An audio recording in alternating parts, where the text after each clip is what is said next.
Kyle Klingman with Track Wrestling. We have Johnny Clark, head wrestling coach at Sacred Heart, and there was a big announcement.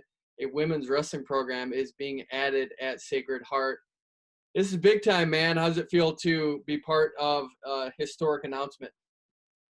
Well, that's exactly what it is. It's a historic announcement, and it's been crazy. All the people that have been so supportive, and they can literally change our sport because they're going to see what it does for the enrollment here and for the opportunities for women, and there's going to be a lot of schools that have already tried to replicate what we're doing, and I imagine it growing. We're going to be the first school and all of New England and one of the first couple in really all of the Northeast. What's your role going to be in all of this? Do you have an expanded role? Are you going to be the head coach? You're going to have a role like Mark Cody does at Presbyterian? Explain what that means for you. Yeah, so I'll kind of serve different roles from now until December. I will be serving as head coach and lead recruiter, and then we'll hire someone full-time in January. My role will never stop in the sense that I will be overseeing the program, both programs, but I will remain as the head men's wrestling coach. Your current commute is 2 hours. Any chance that that's going to get delayed a little bit when you leave at night now that you have a couple programs you got to run? Well, it's I'm here late every single night and still manage to find a way to do the 2 hours back home and still come back early in the morning, especially now that we're able to start practice, which is very exciting. But yeah, I mean, it's something that, the more I'm the type of person that is able to relax the most when the work is done. I'm not a type of person that can turn off my cell phone on vacation. I am very content when I know I put in a good day's work. And to me, that is more relaxing than sort of forgetting about reality. And that to me is the opposite of relaxing. When you think about recruiting and what you want this to look like year one, what will it look like year one? Do you want it to be a class that's just thinking about let's get in the national tournament and feel your way around and not think about championships yet? I mean, what's the vibe on that?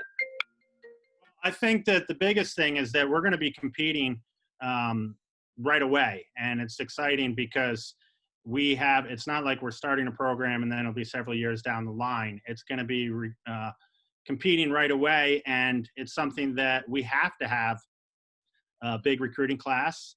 And I feel like there's just going to be a total demand for it already. There's just been so many people that have been interested and it's a real opportunity to make a mark right away. And I believe beyond Presbyterian, we would be the first Division I only, meaning that all of our sports participate at the Division I level to add wrestling. So on the women's side. So in many ways, it's great for wrestling. It's great for women. And it's great for our university to be pioneers. And that's truly what we are. That's our mascot. And we're leading the charge here and we hope across the country. I think that a lot of other programs are interested and haven't really collected all the facts, and hopefully we can serve as an example that this can really happen and it can happen right away. I mean, in a year and 2 months from now, we'll be participating in our first duel. Have you thought about what practice schedules look like with the men's team and trying to balance that?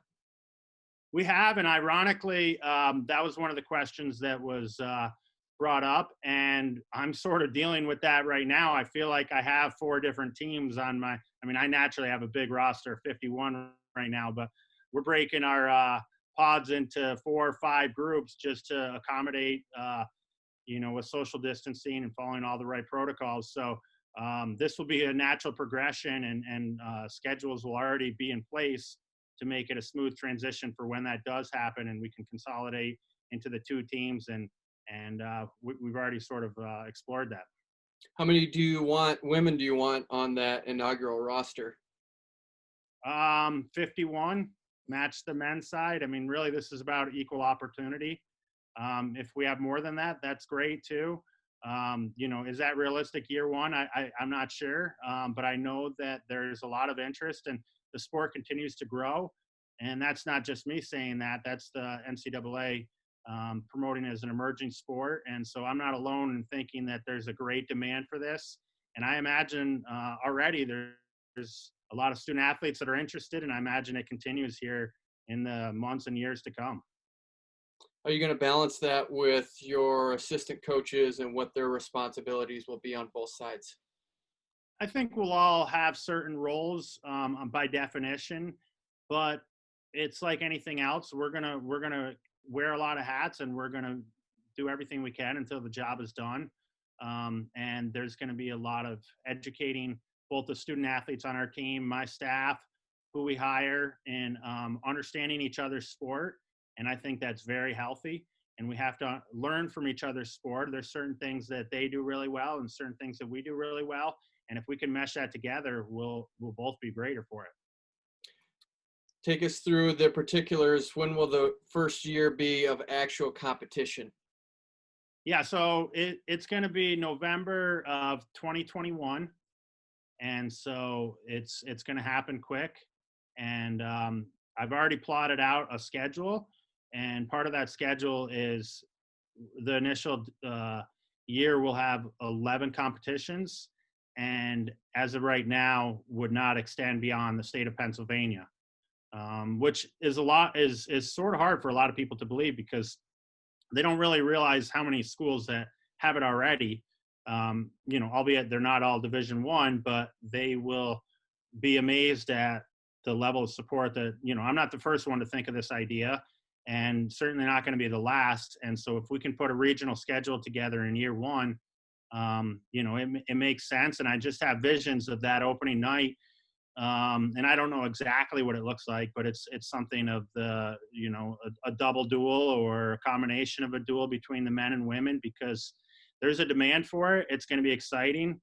And we have tremendous support from our school to be able to be adding sports right now when that isn't the norm necessarily for a lot of places across the country.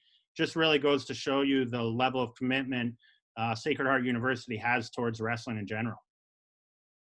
Who do you lean on for advice on the women's wrestling side, as far as just maybe it's coaches or women involved in the sport? Do you have some go-to people? I do, and it's asking a lot of questions. I mean, I think any good coach needs to have that aspect of them, and that's asking questions. I don't care if it's learning and the ins and outs of a new sport, or even within your own sport.